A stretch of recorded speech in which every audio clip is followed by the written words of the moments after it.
Hello everyone, let's see how to add a finger in an idoor padlock. Open a TT lock app. Select the lock in which you have to add the finger. Tap on a fingerprints and added a fingerprints. Give the name of a user.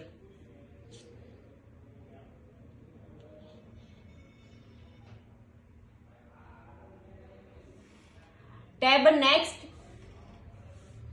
and get ready according to the instruction.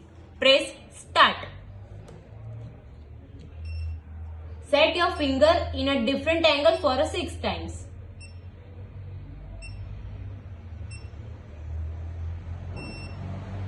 Your finger is added successfully. Now taste it. Now your idoor padlock is ready to use.